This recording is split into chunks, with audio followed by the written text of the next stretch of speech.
आज आपण करणार आहोत डायमंड समोसा. मी तर नाव दिलं आहे डायमंड समोसा. तुम्ही सांगा याला मी काय नाव देऊ? एकदम क्रिस्पी आहेत आणि विशेष म्हणजे हे गव्हाच्या पिठाचे केलेले आहेत. मैदा यूज करायची काहीही गरज नाही. जास्त इन्ग्रेडियंट्स पण यूज करायचे नाही आहेत. एकदम क्रिस्पी होतात. बघा, तुम्हाला कळतच असेल क्रिस्पी झालेले आहेत. तुम्हाला आवाज पण ऐकू घालते मी. हे बघा, एकदम क्रिस्पी होतात आणि चव तर अप्रतिम लागते. तर घेतलेलं आहे मी गव्हाचं पीठ, त्यानंतर त्यामध्ये टाकलेलं आहे मीठ, चवीनुसार मीठ टाकायचे आणि क्रश करून आपल्याला ओवा टाकायचा आहे. ओवा आपल्याला थोडं जास्तच प्रमाणात घ्यायचा आहे. तर जसं आपण चपातीसाठी पीठ मळतो अगदी त्या पद्धतीनं पीठ मळून घ्यायचे. थोडं थोडं पाणी टाकायचे आणि व्यवस्थित पीठ मळून घ्यायचं आहे. दुसरं काहीही टाकलं नाही. थोडीशी मी कलरसाठी हळद टाकत आहे. तर बघा, तुम्हाला तुमच्या पद्धतीनं तुम्ही हळद टाकू शकता. पीठ मळून झालेलं रेडी आहे. तर बघा मी कसं करत आहे त्या पद्धतीनं तुम्हाला करून दाखवते. खाली थोडंसं पीठ टाकायचे. त्यानंतर जेवढं आपण चपातीसाठी पीठ घेतो तर तेवढं नाही घ्यायचं, कमी घ्यायचे, थोडंसं घ्यायचे. ज्यामुळं आपल्याला एकदम पतलं लाटायचं आहे. जसं आपण पापड करतो ना, त्यासाठी जसं आपण पतलं लाटतो ना, तसं पतलं लाटायचं आहे. बघा तुम्हाला दाखवते मी अशा पद्धतीनं थोडंसंच पीठ घेतलेलं आहे आणि पूर्ण जेवढा पोळीपाट आहे तेवढी मोठी चपाती करून घेते मी, म्हणजे पतली होऊन जाईल. बघा, चपाती छान मोठी झालेली आहे. बघू शकताय तुम्ही, पोळीपाटा एवढी त्याच्यापेक्षा थोडी मोठीच असेल. तर असं आपल्याला करायचं आहे. त्यानंतर एक मोठी प्लेट घेऊन ज्याच्यावर चपाती आपली मावेल तेवढी आणि त्याखाली कोरडं पीठ टाकायचे आणि चपाती त्यावर टाकून द्यायचे. तर अशा पद्धतीनं जेवढ्या पण आपल्याला करायचे आहेत, जेवढं पीठ आपण मळून घेतलेलं आहे तेवढ्याच्या चपात्या करून घेऊयात. हां, आणि एक लक्षात ठेवा की ही चपाती ठेवली त्यानंतर आपण कोरडं पीठ टाकले, परत अशीच लाटून चपाती त्यावरती आपण टाकणार आहोत. परत कोरडं पीठ टाकायचे, परत चपाती लाटून त्यावरती टाकायचे. तर असे तुम्ही जास्तीत जास्त 3 किंवा 4 चपात्या एकावर एक टाका. त्याच्यापेक्षा जर जास्त टाकलात तर ते चिटकून जातील आणि पुढची प्रोसिजर लवकर करून घ्या. जास्तीत जास्त 1 चपाती, 2 चपाती, 3 चपातीच्यावर नका टाकू. जर जास्त टाकलात तर ते प्रेशर एकाखाली एक येऊन ते चिटकून जातील. तर बघा मी एवढ्या टाकलेल्या आहेत. त्यानंतर आलू मी उकडायसाठी ठेवले होते. तर 3 ते 4 जास्तीत जास्त 5 शिट्ट्या करून घ्यायचे. पूर्ण बघा हे आलू उकडलेले आहेत. अशा पद्धतीनं उकडून घेतल्याच्या नंतर पूर्ण आपल्याला ते बारीक पीठ करून घ्यायचं आहे. बघा, अशा पद्धतीनं मी पूर्ण बारीक करून घेत आहे. ज्यात थोड्यासुद्धा गाठी राहणार नाहीत. एकही गाठ नसू नये, कारण पुढची जी प्रोसिजर आहे, सिक्रेट जी पद्धत आहे, पुढे मी तुम्हाला सांगणार आहे. तर यामध्ये थोडीसुद्धा गाठी राहायला नाही पाहिजेत. बघा पूर्ण, बघा अशा पद्धतीनं आपल्याला पूर्ण बारीक करून घ्यायचं. त्यामध्ये टाकलेलं आहे थोडंसं काळं मीठ टाकायचं आहे. थोडंसं आपल्याला टाकायचं आहे मॅगी मसाला. त्यानंतर थोडंसं टाकायचं आहे आपल्याला, हे बघा मी काय टाकत आहे हे.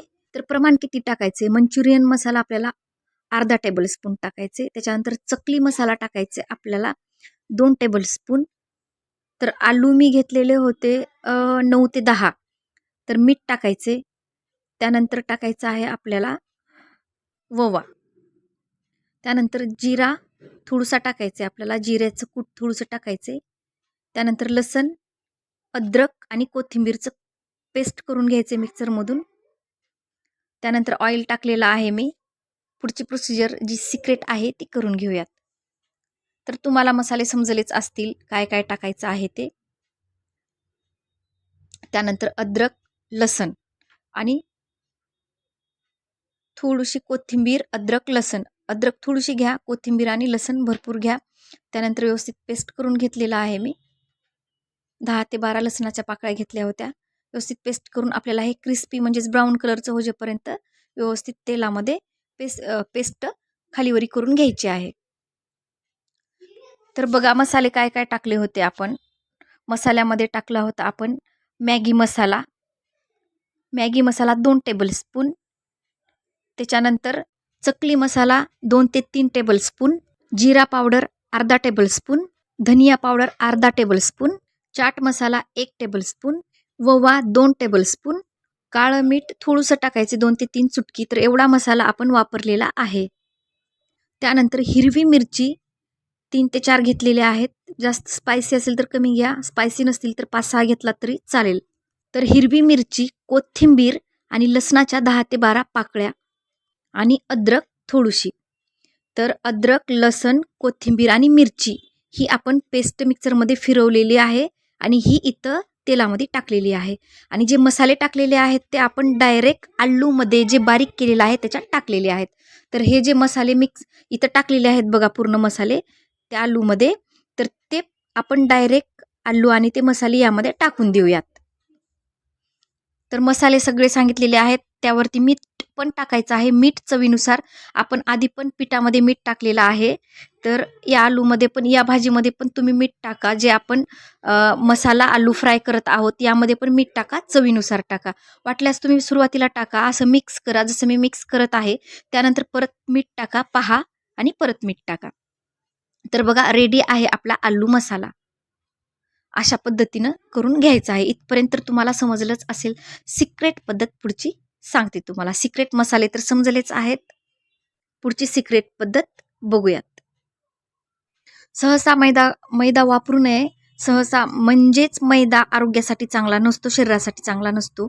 तर हे गव्हाचं पीठ आहे. बिलकुल याच्यामध्ये सोडा टाकलेला नाही, प्रिझर्वेटिव्ह काहीच नाही आणि त्यानंतर मैदाचा पण वापर नाही आहे, रवा पण नाही आहे. फक्त आणि फक्त गव्हाचं पीठ आहे बघा. तर ती लाटलेली चपाती मी इथं टाकलेलं आहे. सुरुवातीला मी कोरडं पीठ टाकलेलं आहे, जसं आपण करतो तसं. त्यानंतर चपाती टाकलेलं आहे. त्यानंतर बघा काय करत आहे मी सिक्रेट. जे आपण तयार केलेला आहे आलूचा मसाला, तो मसाला इथं टाकायचा आहे. तर कसा टाकायचा आहे, हा इथं टाकायचा आहे आणि आपल्याला पूर्ण हाताने पसरवायचे कटपर्यंत. पूर्ण जेवढं पण तुम्हाला मसाला लागेल तेवढा मसाला थोडा थोडा वापरायचे. जसा लागेल तसा, जसा लागेल तसा थोडा थोडा मसाला घ्या आणि पूर्ण ह्या चपातीनं तुम्हाला मसाला लावून घ्यायचा आहे. तर आपल्याला ही एकदम पतली लेयर लावून घ्यायची आहे. जाडसर लेयर लावायची नाही आहे. जाडसर लेयर लावायची काहीही गरज नाही. पूर्ण पतली लेयर पण सगळीकडं लागलं पाहिजे. कटपासून, सुरुवातीपासून सगळीकडं लावून घ्यायचे. तर बघा मी सगळं लावून घेतलेलं आहे. बघू शकता तुम्ही. अशा पद्धतीनं सगळीकडे लावून घ्या आणि त्यानंतर दुसरी जी चपाती आपण तयार केलेली आहे ती याच्यावरती टाकून घ्यायचे. हे बघा अशा पद्धतीनं. याला थोडं व्यवस्थित टाकून घ्या. कट टू कट आले पाहिजे, म्हणजे वरची चपाती आणि खालची चपाती. आणि हां, दुसरी गोष्ट, छोटी मोठी पण चपाती होऊ शकते लाटण्यामध्ये. तर काय करायचं, हे बघा असं प्रेस करून घ्यायचं आपल्याला. दाखवते मी तुम्हाला.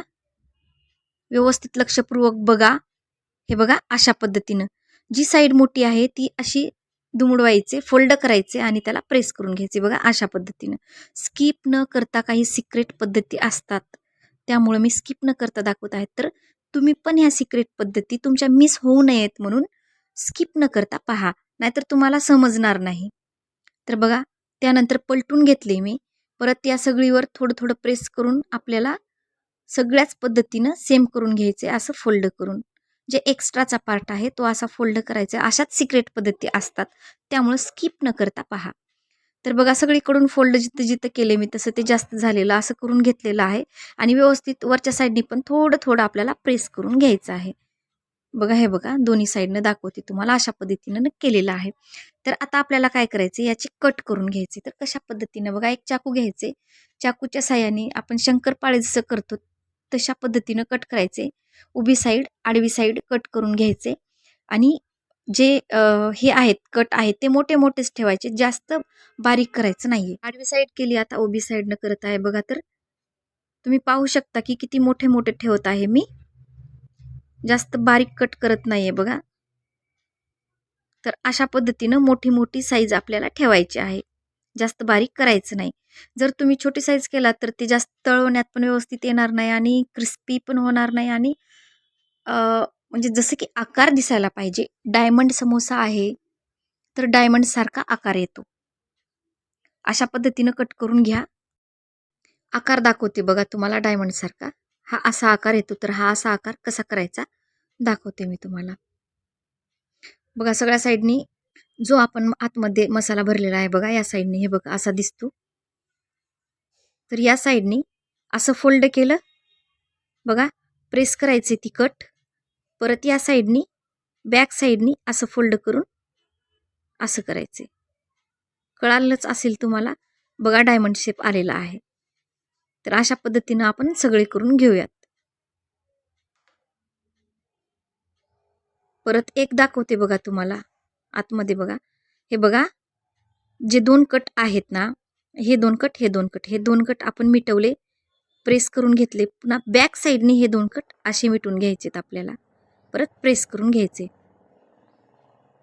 दिसायला पण खूप मस्त दिसतो आणि अप्रतिम लागायला तर तुम्ही केल्याच्या नंतर खाल्ल्याच्या नंतर नक्कीच कमेंट करून मला सांगणार. तर चला आपण ऑइल टाकलेलंच आहे. त्यानंतर मी एक टाकलेला आहे बघा. एकदम क्रिस्पी होतो. तुम्हाला आवाज ऐकू घालतेच मी आणि चव तर अप्रतिम लागते. तर आपल्याला सुरुवातीला मीडियम पूर्ण ऑइल गरम करून घ्यायचं आहे. पूर्ण ऑइल गरम करून घ्यायचे. त्याच्यानंतर कमी आच करायचे आणि कमी आचेवर आपल्याला तळून घ्यायचं आहे. बघा मी पूर्ण टाकून देत आहे. सुरुवातीला पूर्ण तेल गरम करायचं आहे. गरम केल्याच्या नंतर पूर्ण कमी करून घ्यायचं आहे आणि गरम तेल झाल्याच्या नंतर गरम तेलातच टाकायचं नाही. गरम तेल करायचे आणि गॅसचा फ्लेम पूर्ण कमी करायचे आणि त्यानंतर हे सगळे समोसे त्यामध्ये टाकायचे आहेत. आणि त्यानंतर टाकल्याच्या नंतर हे बघा असे बुडबुडे आल्याच्या नंतर आपल्याला मीडियम फ्लेम करायचे आणि मीडियम फ्लेमवर तळून घ्यायचे. जर तुम्ही पूर्ण फुल फ्लेम केलात, फुल आचेवर जर तळवलात तर बाहेरून क्रिस्पी होतील, बाहेरून ब्राऊनही होतील, पण आतमधून ते कच्चे राहतील. तर त्यामुळं लक्षात ठेवा, ही एक सिक्रेट पद्धत आहे आणि इम्पॉर्टंट पद्धत आहे की सुरुवातीला पूर्ण तेल गरम करून घ्यायचे, जास्त गरम करायचे. त्यानंतर पूर्ण फ्लेम कमी करायचे. त्यानंतर हे समोसे आपले आतमध्ये टाकायचे आहेत आणि आतमध्ये समोसे टाकल्यानंतर असे बुडबुडे आल्याच्या नंतर आपल्याला मीडियम फ्लेमवर सगळे असे ब्राऊन कलरचे होजेपर्यंत तळून घ्यायचे आहेत. आवाज ऐकू शकताय तुम्ही. एकदम क्रिस्पी होतात आणि कोणीही तुम्हाला म्हणणार नाही की तुम्ही हे गव्हाच्या पिठाचे केलेले आहेत. एकतर शरीरासाठी पण चांगला आहे आणि चटपटीत पण आहे आणि नवीन काहीतरी आहे. तर मी याला डायमंड समोसा नाव दिलेलं आहे. तर तुम्ही मला कमेंट करून सांगा की दुसरं काय नाव असू शकते. आवाजावरून तुम्हाला कळालंच असेल की किती क्रिस्पी आहेत. बघा एवढे सगळे केले म्हणजे तुम्हाला कळालंच असेल की सगळ्यांनाच आवडतात. शेप पण एवढा मस्त दिसतो याचा, दिसायला पण एवढी भारी आणि लागायला तर अप्रतिम लागतात. एकदम मस्त लागतात. केल्याच्या नंतर खाल्याच्या नंतर तुम्हाला कळेलच आणि खाल्याच्या नंतर कमेंट करून सांगायला विसरू नका. लाईक करा, शेअर करा, कमेंट करा, सबस्क्राईब करा आणि असेच माझे युनिक व्हिडिओ पाहण्यासाठी बेल आयकॉन प्रेस करायला विसरू नका. तर चला भेटूयात अशाच नवीन रेसिपीसोबत. एवढी सुंदर रेसिपी तुम्हाला सांगितली तर नक्की कमेंट करून सांगायला विसरू नका. आणि एवढी छान तुम्हाला रेसिपी शेअर केली तर नाव नक्की सांगा, मी काय देऊ. आणि हो, सबस्क्राईब करायला आणि बेल आयकॉन प्रेस करायला विसरू नका. तर चला भेटूयात अशाच नवीन युनिक रेसिपीसोबत. तोपर्यंत थँक्यू.